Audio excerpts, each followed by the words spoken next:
The price of arrogance. The ex-wife's ultimate revenge on the tycoon. Attention, friends. If you think you know betrayal, prepare yourself for this. Subscribe to the channel and hit the notification bell because you are about to witness how one man loses absolutely everything in a single sunrise. Like this video if you've ever felt like teaching someone a lesson. The Hook. The most dangerous woman. They say the most dangerous person in the world is a woman who has stopped crying and started planning. Richard Vaughn, an elite architect in Los Angeles, thought he had it all.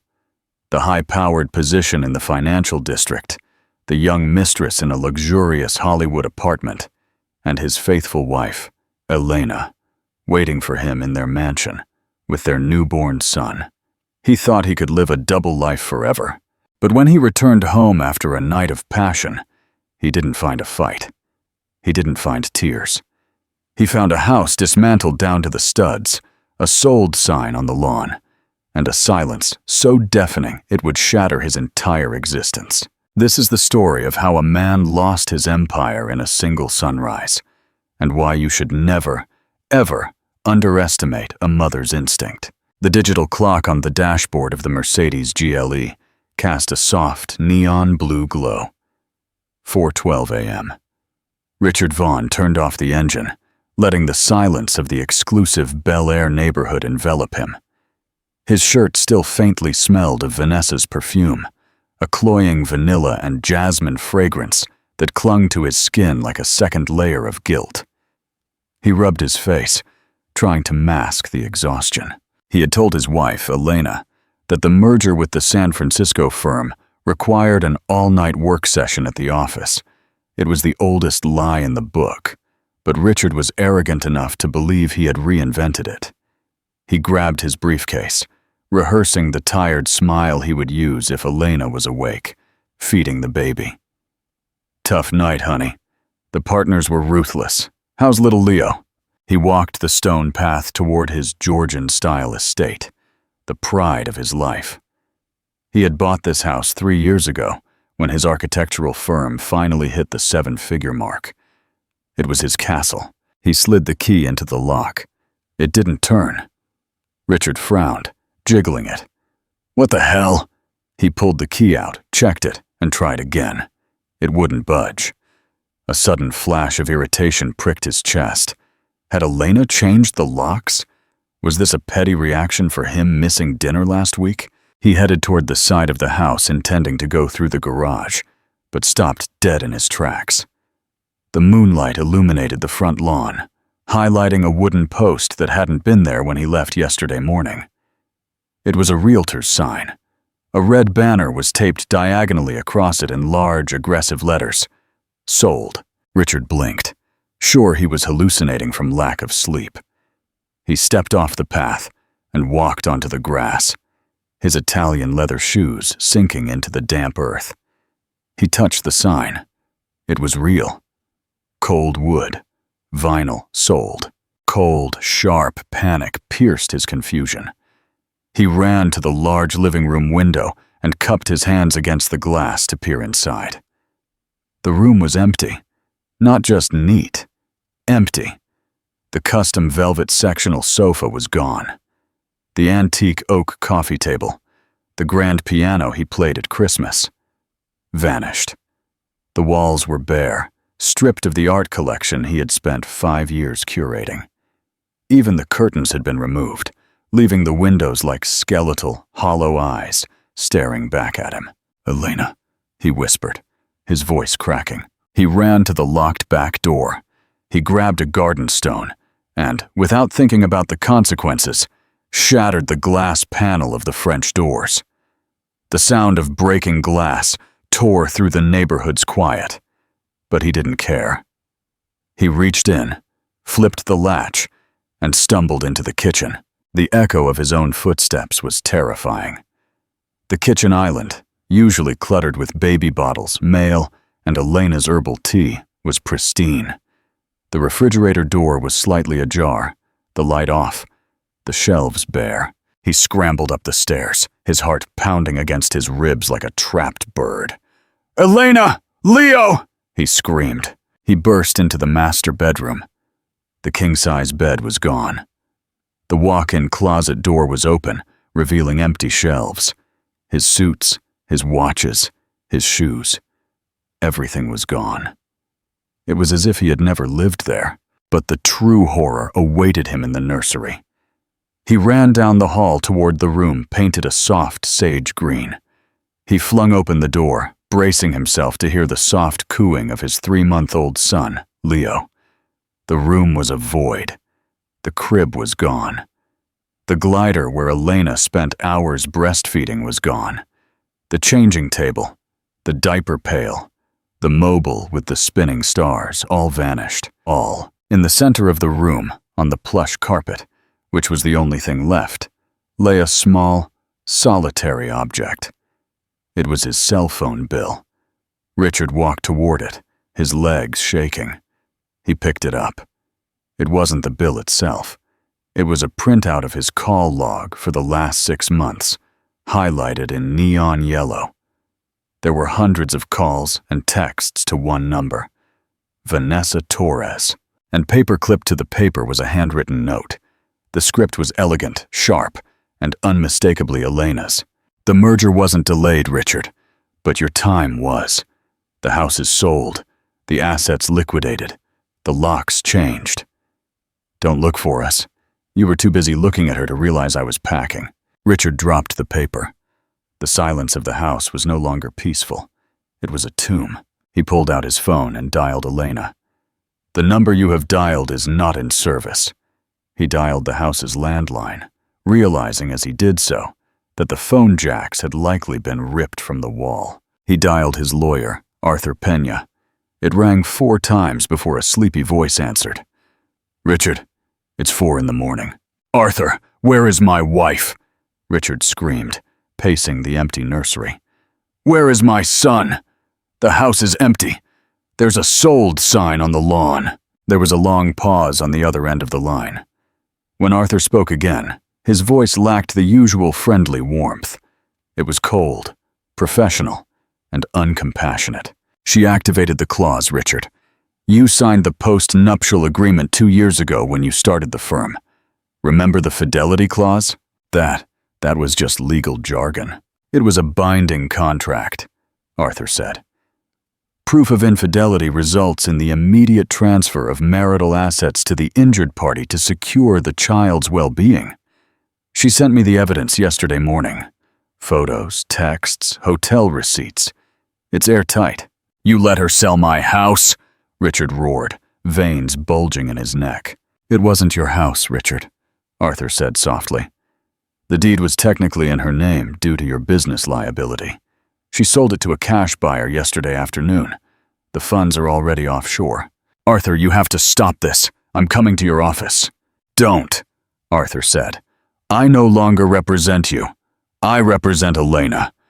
And Richard, if you try to approach her or Leo without a court order, she has a restraining order ready to file. Goodbye. The line went dead. Richard fell to his knees in the center of the dark, empty nursery. The smell of fresh paint and baby powder was gone, replaced by the stale, dusty air of abandonment.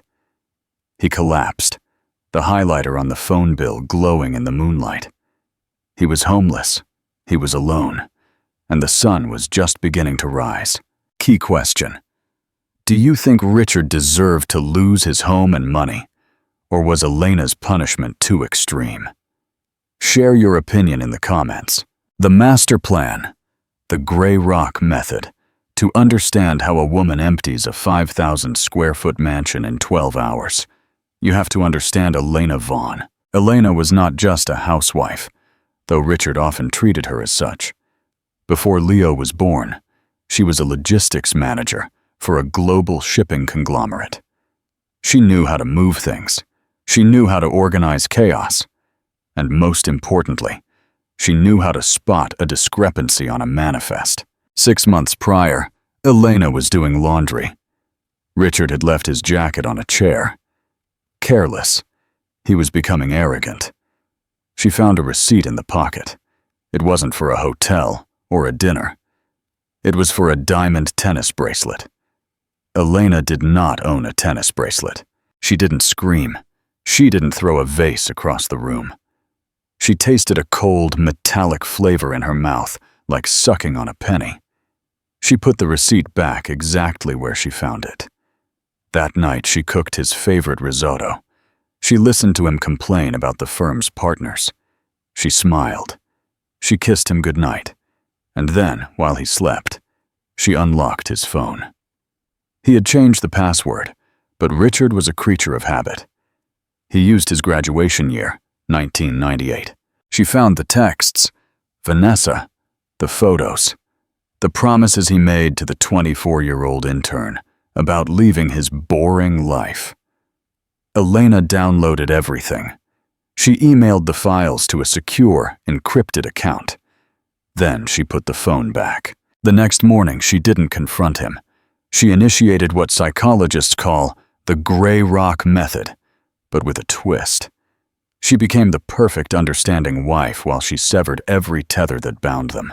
She visited Arthur Peña, the family lawyer. Arthur had been a friend of Richard's father, but he had a soft spot for Elena. More importantly, Arthur was a man of the law, and the post-nuptial agreement Richard had signed, laughing, saying he'd never have to worry about it, was brutal. "If I execute this," Arthur had warned, peering over his glasses in his mahogany-paneled office. "It has to be nuclear, Elena. If you leave a crack in the door, he will slip in. He's a narcissist. He will try to destroy you." "I don't want to destroy him, Arthur," Elena had said, her hand resting on her belly. "I just want to ensure he doesn't destroy us." The plan took months. Slowly, she moved her personal valuables to a storage unit, claiming she was decluttering for the baby. She transferred her inheritance into a trust for Leo that Richard couldn't touch.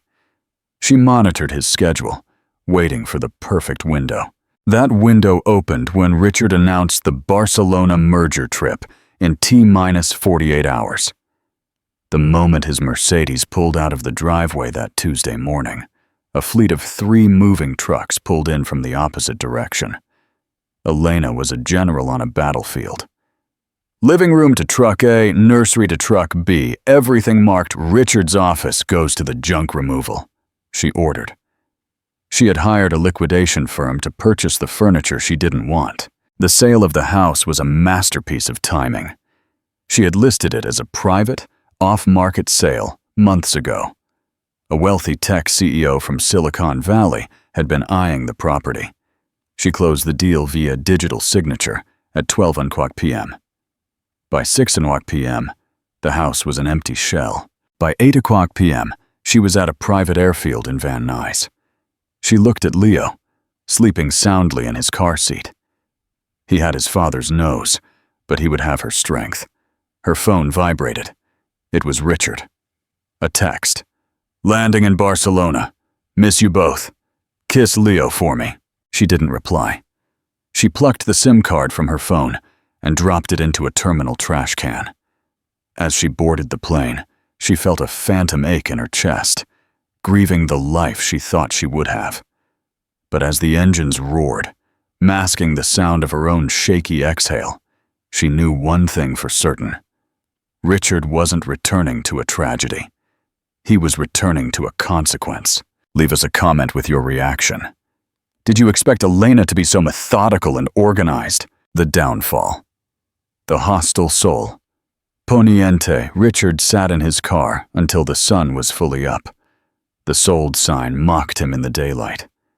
Neighbors were starting to come out. People he had barbecued with. People he had impressed with his stories. He saw Mrs. Gomez, the elderly neighborhood busybody, peering through her blinds. He couldn't face them. He backed out of the driveway and drove straight to the bank. He needed cash. He needed a hotel. He needed to hire a private investigator. He walked into the National Bank branch with the confidence of a man who still believed this was a fixable mistake. He approached the teller, a young woman named Sarah he had flirted with harmlessly in the past. "Richard, good morning," she smiled, though she eyed his disheveled clothes with confusion. "Tough night?" "Something like that, Sarah. I need to make a withdrawal from the joint savings account. Sure. She typed on her keyboard. Her smile faltered. She typed again, harder this time. Then she frowned. Mr. Vaughn, I see a hold on this account. A hold? That's ridiculous. It's a joint account. Yes, but the primary account holder initiated a freeze pending a family court review. She hesitated. The balance is zero. Zero! Richard yelled. The security guard near the door stepped forward. We deposited a $50,000 bonus check last week. It was wired out yesterday, sir, to a trust account. Since it is a joint account, either party can move the funds. Richard felt the blood drain from his face. Check the company account, Vaughn Architects. Sarah looked uncomfortable. I can't access that, sir. You are listed as an authorized signer, not an owner. The company is registered under the Vaughn Family Trust. The trust. The trust Elena's father had established for them when they married to protect the family assets. Richard had always assumed he controlled it. He had signed the papers without reading them thoroughly, too busy drinking scotch with his father-in-law. He had been a guest in his own life. I have no money, Richard whispered. You have your personal checking account, Sarah offered kindly. The balance is $400. He couldn't even afford a week at the Ritz with that. He stormed out of the bank, his hands shaking. He got into his car and pounded the steering wheel. He needed an ally. He needed someone on his side. He dialed Vanessa. Hello, darling, a voice purred. You're back from Barcelona already? I thought you were stuck in meetings. I never went to Barcelona, Richard snapped. I was at your house, remember? Whoa, temper. What's wrong? Elena knows. She knows everything. She emptied the house and took the kid, froze the accounts. There was a silence on the line. A long, calculating silence. She froze the accounts? Vanessa asked, her voice losing its seductive tone. Like all of them? Yes. I'm locked out of everything. I need a place to stay until I sort this out with the lawyers. Richard, Vanessa said, the sound of a lighter clicking in the background. That's super intense, but my landlord is coming over for an inspection today, and my sister is crashing on the couch. Vanessa, I have nowhere to go. I bought you that Cartier necklace last week.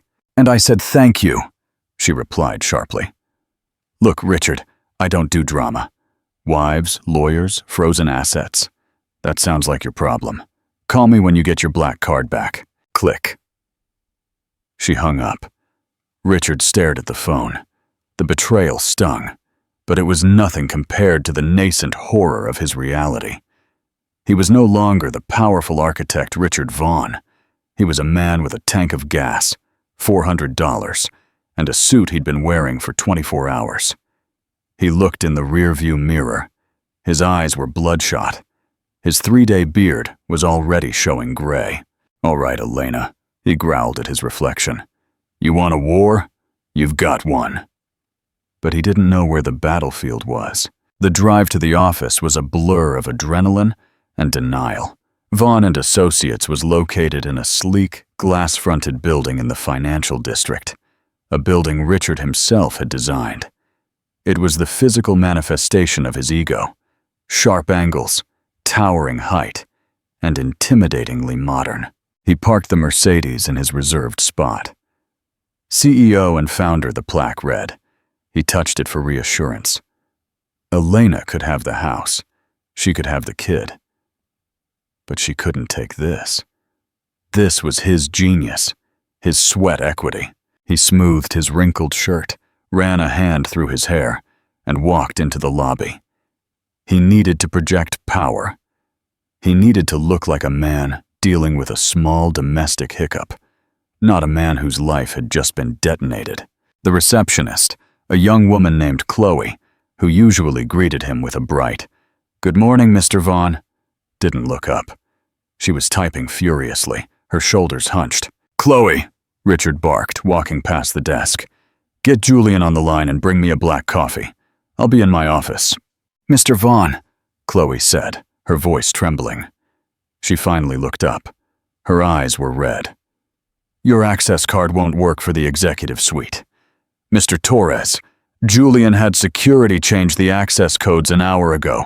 He said you are to wait in the conference room, the glass one by the entrance. The fishbowl, they called it, where they put junior partners when they were being reprimanded. Get Julian down here now. Richard didn't wait. He walked to the glass doors of the executive wing and slapped his card against the reader. A harsh red light flashed. Access denied. He kicked the door. Julian, open this door. The heavy oak door at the end of the hall opened. Julian Torres, his business partner of 10 years, walked out. Julian was a man of few words, a structural engineer who made Richard's artistic vision stand up to gravity. He was usually disheveled, covered in chalk dust or blueprints. Today, he wore a suit. He walked up to the glass door, but didn't open it. He stood on the other side, looking at Richard the way one looks at a rabid animal in a cage. Open it, Julian, Richard warned, his voice low. I can't do that, Richard, Julian said, his voice muffled by the soundproof glass. He pressed a button on the intercom so they could speak. The board called an emergency meeting at 6 a.m. We voted.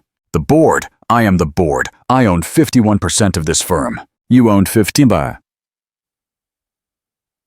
Julian corrected. But you leveraged 20% of your shares last year to cover your gambling debts in Monaco, remember? You thought no one knew. Richard froze. He hadn't told anyone about that. The remaining 31% is in the Vaughn Family Trust, Julian continued, pulling a file from under his arm, which, as of this morning, has been frozen due to pending litigation concerning gross moral turpitude. Moral turpitude? Richard laughed, a hysterical barking sound. I had an affair, Julian. Half the clients we work with have mistresses. Since when is this a church? It became a problem, Julian said, his eyes hard.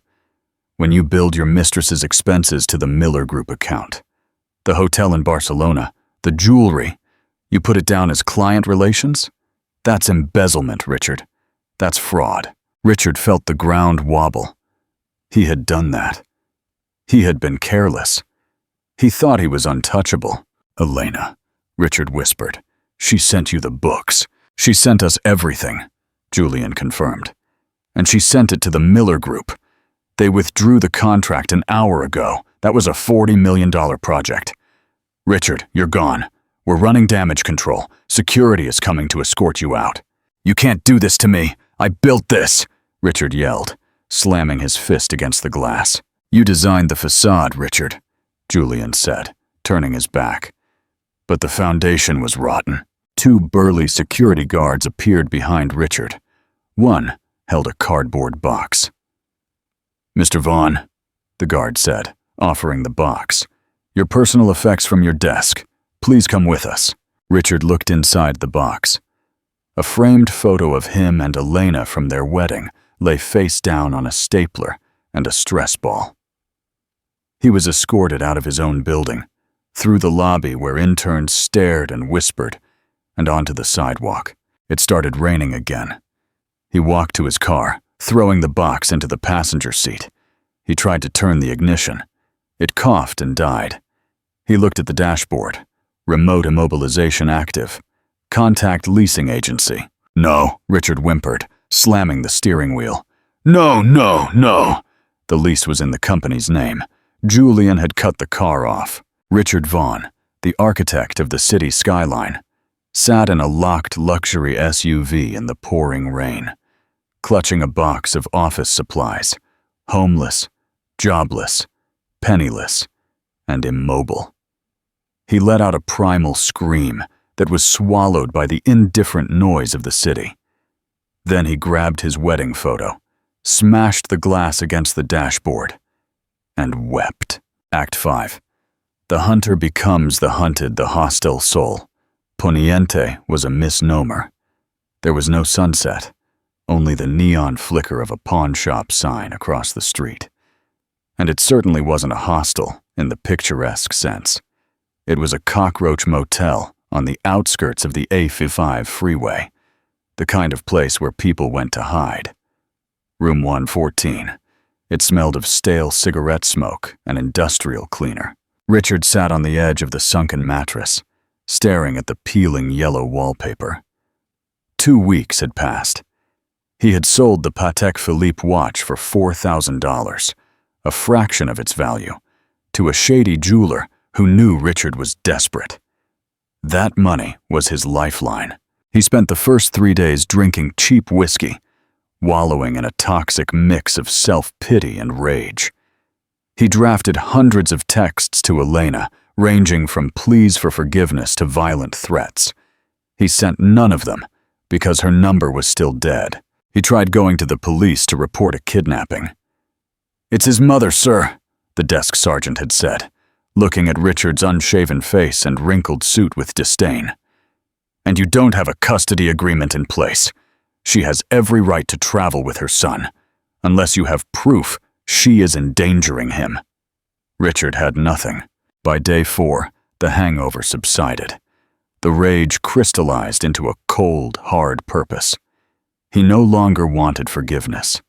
He wanted to win. He wanted his son. He pulled out the phone book. He no longer had a smartphone data plan and found a listing for a private investigator. Victor Moretti. We find the unfindable. Victor met him at a dive bar. Victor was a small, twitchy man with grease stains on his tie and eyes that darted around the room like a scared sparrow. But he was cheap and willing to work for cash. "So, your wife pulled a vanishing act, huh?" Victor asked, chewing on a toothpick. "She kidnapped my son," Richard corrected, sliding an envelope with $100 in cash across the sticky table. "I need you to find where she went. She used a private airfield. Van Nuys executive. Flight records are sealed." "Nothing is sealed if you know who to bribe." Victor grinned, pocketing the cash. "Give me 3 days." Those 3 days were an eternity. Richard paced the motel room. He ate instant noodles made with tap water. He watched local news on the grainy TV, half expecting to see a report about a missing socialite. But there was nothing. Elena had vanished without a trace. When Victor finally called, Richard raced back to the bar. Victor looked less cocky. This time, he looked annoyed. "Your wife is good," Victor growled, sliding a piece of paper across the table. "She's really good.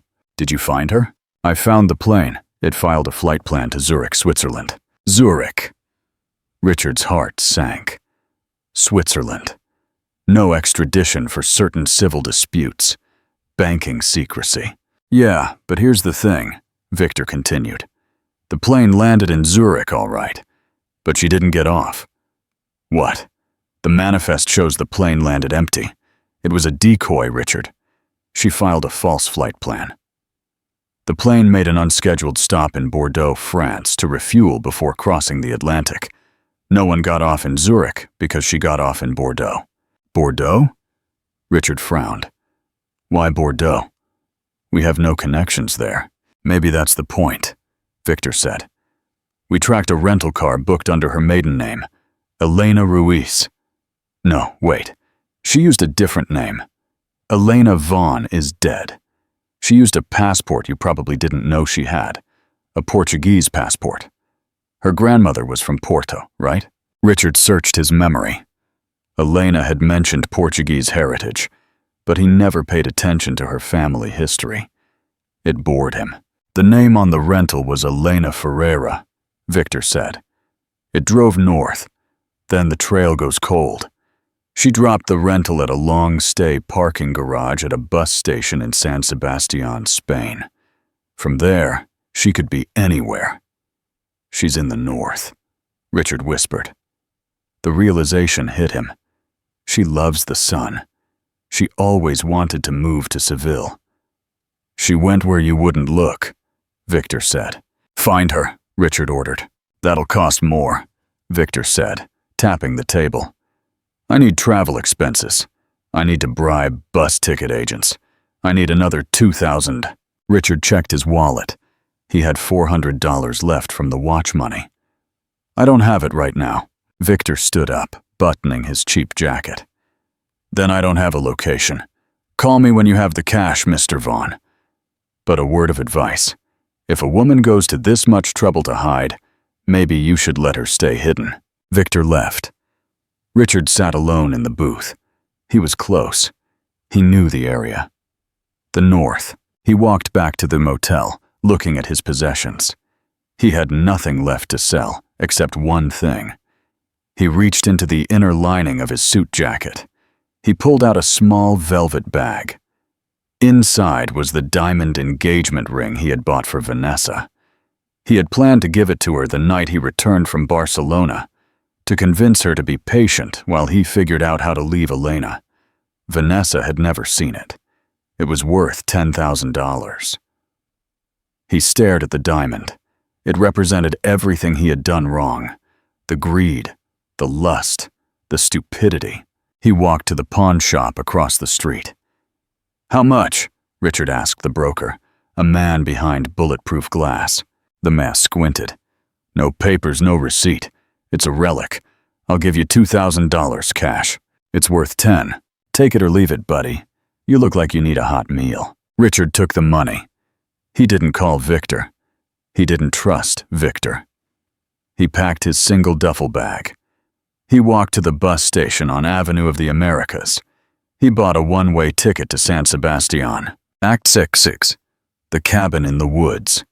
3 months passed. The winter in the Basque Country was a physical assault. The wind coming off the Bay of Biscay felt like razor blades. Richard had never known a cold like this. In his previous life, cold was something he observed from behind triple-pane glass while sipping brandy by the fire. Now, it was a constant companion.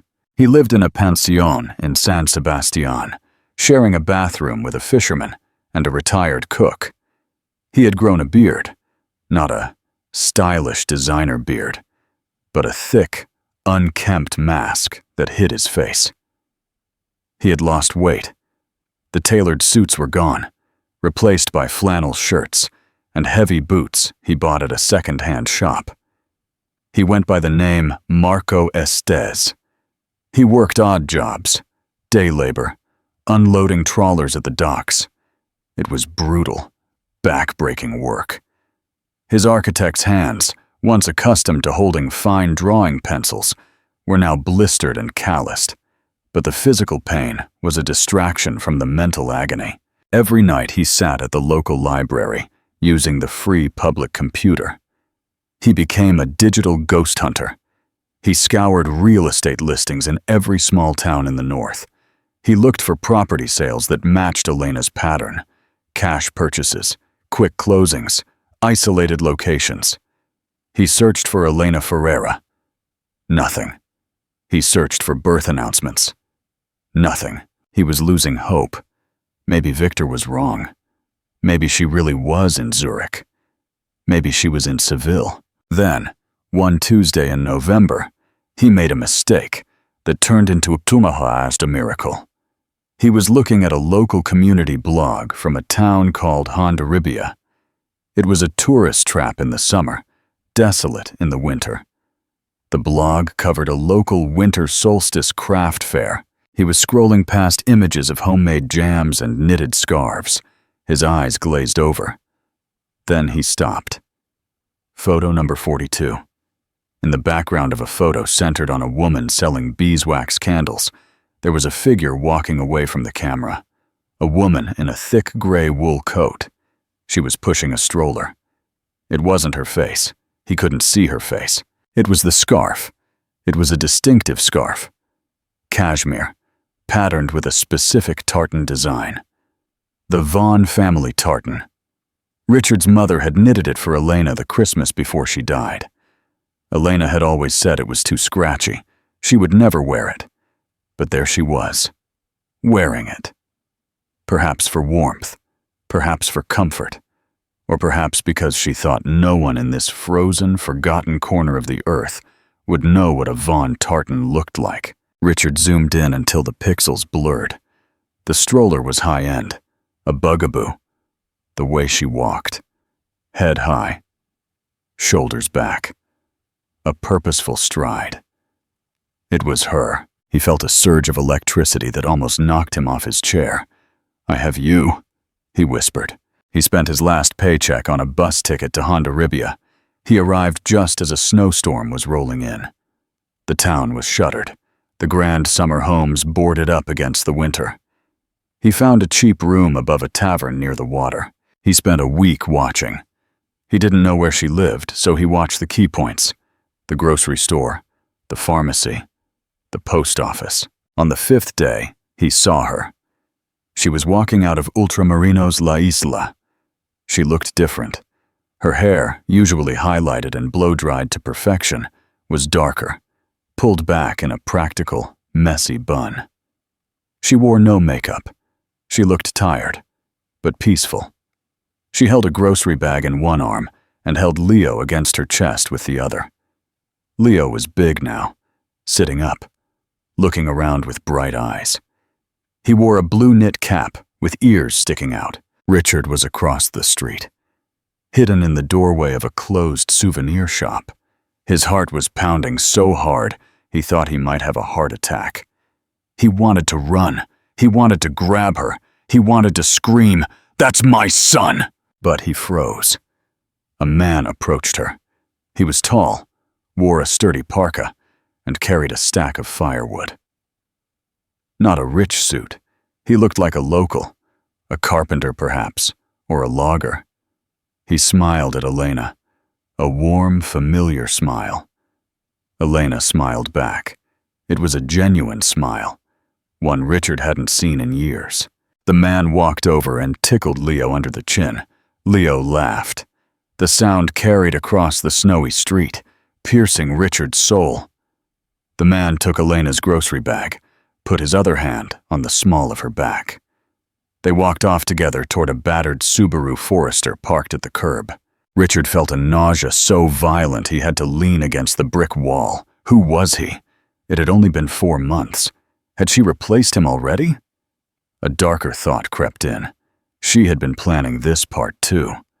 Was this man part of the escape plan? Richard watched them go. He memorized the license plate. He was no longer just fighting for his son. He was fighting against a ghost of a life he didn't even know she had. He pulled his collar up against the snow. He wouldn't confront her on the street. That was careless. That was the old Richard. The new Richard. The one forged in the icy docks of San Sebastian. Would wait, find out where they lived, and take back what was his. He followed the tire tracks in the fresh snow. The tire tracks led 5 miles out of town, winding up a narrow forest road, flanked by dense pines, heavy with snow. The Subaru Forester had struggled up the incline, its treads leaving deep, churned scars in the white dust. Richard walked on them, his boots slipping on the hidden ice beneath. The cold was a physical weight now. It settled on his chest, making every breath an effort. But the fire in his gut, the toxic mix of rage, entitlement, and a twisted sense of paternity, kept him moving. He smelled the wood smoke before he saw the house. It wasn't a mansion. It was a cabin, a sturdy cedar log structure with a wraparound porch and a stone chimney that puffed gray smoke into the twilight sky. It looked warm. It looked like a home. Richard crouched behind a pile of snow-covered firewood, his breath fogging in the air. He watched through the large front window. He could see the golden glow inside. He saw Elena walking back and forth, cradling Leo. She looked content. She looked safe. Then, the back door opened. The man, the one from the grocery store, stepped onto the porch. He wore a flannel shirt with the sleeves rolled up, despite the freezing temperature. He grabbed an axe leaning against the railing and walked down the steps toward the woodpile where Richard was hiding. Richard held his breath, pressing himself against the dark side of the logs. The man stopped 10 feet away, set a log on the chopping block. Thwack! The sound of the axe splitting the wood was like a gunshot in the silent forest. Thwack! Thwack! Richard studied him. He was younger than Richard, maybe late 20s, muscular, but in a functional, not a gym rat way. He looked capable. Dangerous. "Caleb, dinner's almost ready." Elena's voice came from the open doorway. The man paused, wiping sweat from his brow. "Coming, El. Just chopping enough for the night." El, a nickname, a familiarity that made Richard's teeth grind. The man, Caleb, gathered the wood and stepped back inside, wiping snow from his boots. The door closed. The latch clicked. Richard waited. He needed to know the layout. He circled the cabin like a predator. He found the fuse box on the side of the house. A cruel smile touched his cracked lips. He didn't want to just call. He wanted to terrorize. He wanted them to feel a fraction of the helplessness he had felt, standing in his empty nursery. He waited until the kitchen lights went out, and the glow shifted to the living room. They were settling in. Richard reached into the fuse box and pulled the main switch. The cabin plunged into darkness. Inside, he heard a gasp, then the man's voice. "Lights are out. Probably the wind. I'll go check the generator." "Be careful," Elena said. The back door opened again.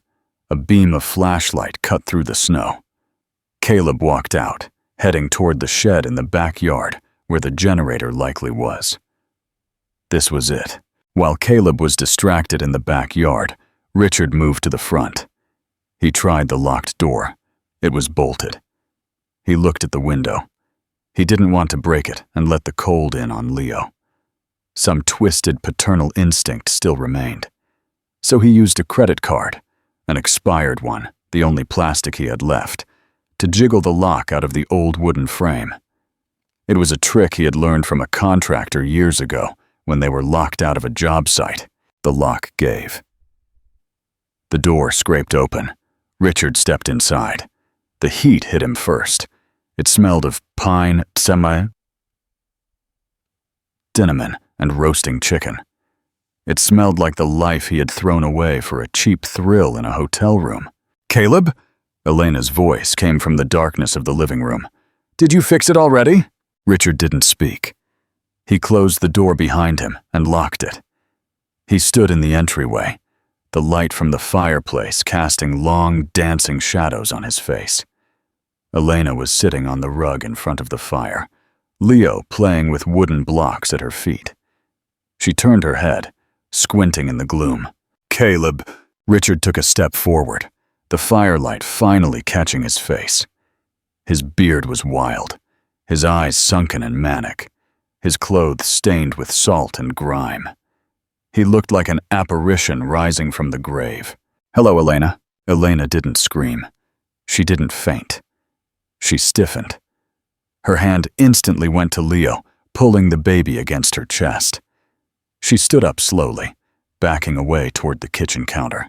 "Richard," she whispered, her voice not fearful, but filled with a deep, weary sadness.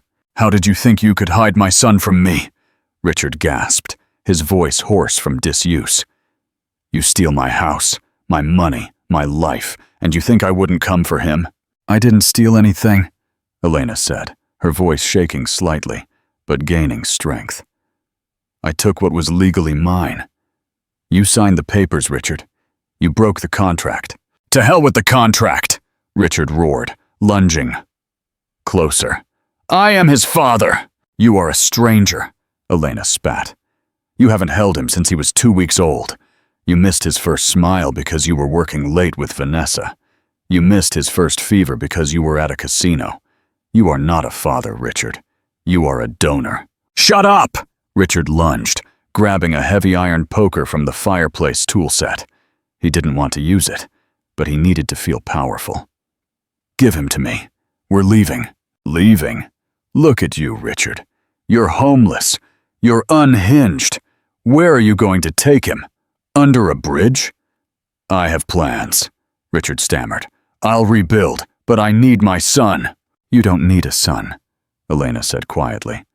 "You need a possession. You need to win. That's all this is to you. A game you lost. Give him to me." Richard reached to arm's length away. Leo, sensing the tension, began to whimper. Elena clutched the baby tighter, turning her body to shield him. No! Richard reached out, his filthy hand grasping Elena's shoulder. I said, give me the... Suddenly, the front door exploded inward.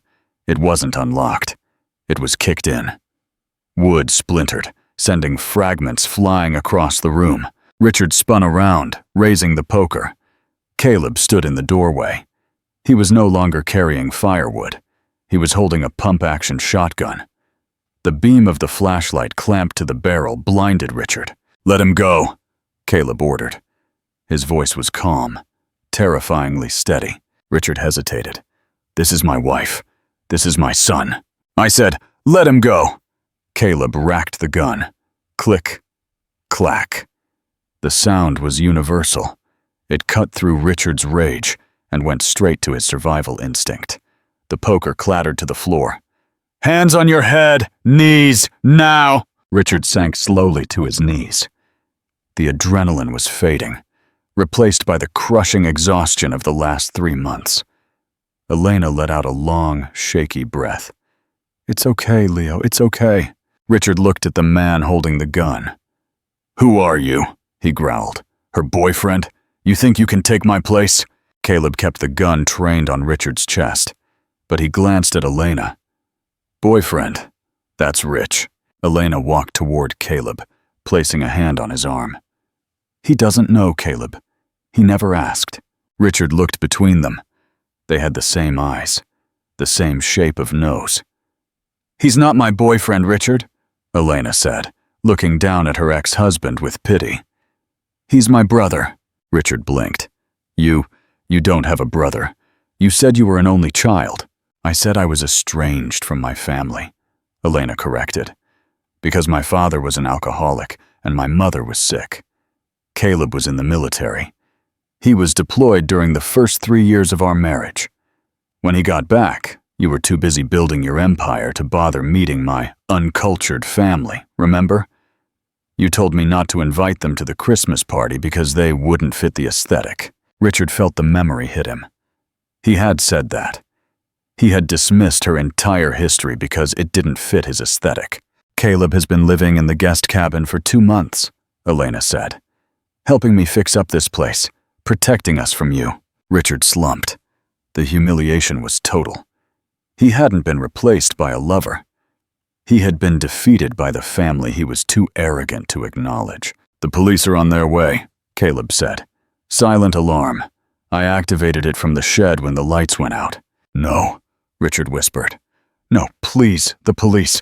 Elena, don't do this. Elena looked down at him. For a second, he saw the woman who used to love him. The woman who had straightened his tie before his first big presentation. I'm not doing this, Richard, she said quietly. You did this. You drove here. You broke in. You threatened us. You wrote this ending yourself. The final stab. The truth about Leo. The ride in the back of the sheriff's car was a blur of flashing red and blue lights reflecting on the snow. Richard watched the cabin disappear in the distance, a warm, bright spot in a vast, cold darkness. He was charged with breaking and entering, harassment, and assault with a deadly weapon. Because he had crossed state lines to commit the crime, federal authorities became involved. The legal hammer Arthur Pena had warned him about didn't just fall. It pulverized him. But the real twist, the final dagger to Richard Vaughn's heart, didn't come in the courtroom. It came 3 weeks later in the county jail's visitation room.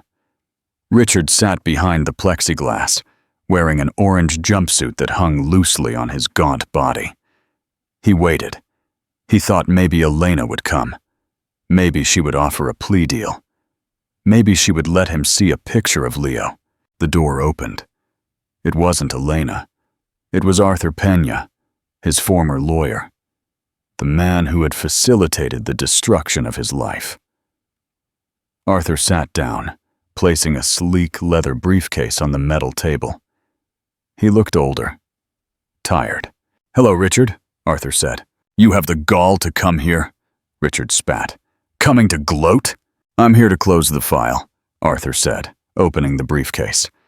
"And to deliver a message. Elena didn't want to come. She thought it would be cruel. Cruel, she ruined me." Arthur sighed, took off his glasses, and cleaned them.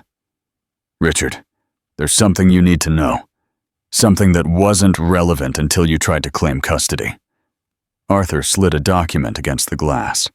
It was a medical report. "What is this?" "2 years ago," Arthur began, "when you and Elena were trying to conceive, you went to a fertility clinic, remember?" "Yes." "We did the tests. The doctor said we were fine." "The doctor told Elena she was fine," Arthur corrected. "He told you that you had a low count, but it was possible." But that wasn't the whole truth. Richard stared at the document. The medical jargon was dense, but the conclusion was clear. Diagnosis: azoospermia. Sterile. The world stopped spinning. The hum of the fluorescent lights vibrated in his ears like a swarm of hornets. "Sterile," Richard whispered. "No, that's impossible. Leo is my son." Arthur looked at him with a gaze that wasn't malicious, but profoundly sad. "Elena wanted a child more than anything. You were indifferent. You were busy. You were cheating. She knew the marriage was dying even then, but she wanted to save it. She thought a child would bring you back. Who is it?" Richard's voice cracked. "Who is the father?" "An anonymous donor," Arthur said. "From the clinic. She did it to save your ego. Richard, she knew if she told you that you couldn't give her a child, you would collapse. Your narcissism couldn't handle it. So she underwent the procedure, got pregnant, and let you believe it was your miracle." Richard froze. Memories of the pregnancy rushed back. Elena's secret doctor's appointments, her vague answers. And when Leo was born, Richard had bragged to everyone about the Vaughn genes. "Look at that chin. A true Vaughn." It had all been a lie built to protect his fragile masculinity.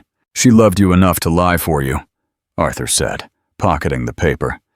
"She wanted a family with you, even if the biology wasn't yours. But then you found Vanessa. You started siphoning money. You stopped coming home." Arthur stood up. "Leo is not your son, Richard.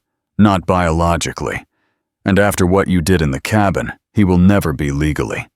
The judge granted the permanent restraining order this morning, and since you have no biological claim, your parental rights have been terminated. 0. Richard couldn't breathe. His lungs felt like they had turned into glass and shattered. "Why? Why tell me now? Why not let me rot, thinking he was mine? Why?" Arthur paused at the door. "Elena wanted you to know that you didn't lose your son because of the divorce. You never had him.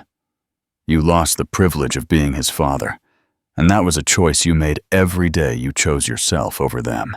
Arthur knocked on this door for the guard. "Goodbye, Richard." The door closed.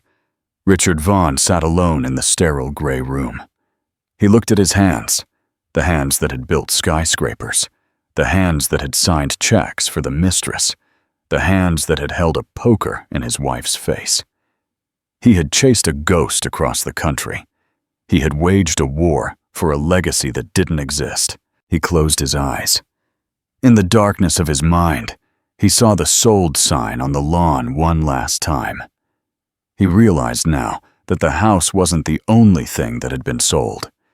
He had sold his soul, piece by piece, for years. And now the bill had finally come due. He put his head in his hands, and for the first time in his life, he didn't scream. He didn't rage. He simply sat in the silence he had built, brick by brick.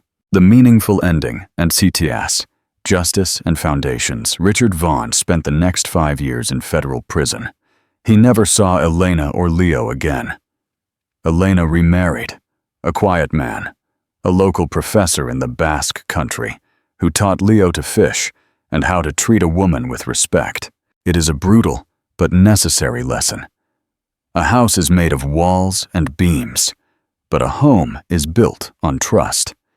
Richard thought he was the architect of his life, but he forgot the most important rule of construction. If the foundations are built on lies, collapse is inevitable. And sometimes the people we think are weak are just holding the weight of our secrets until they finally decide to let go. Conclusion and call to action.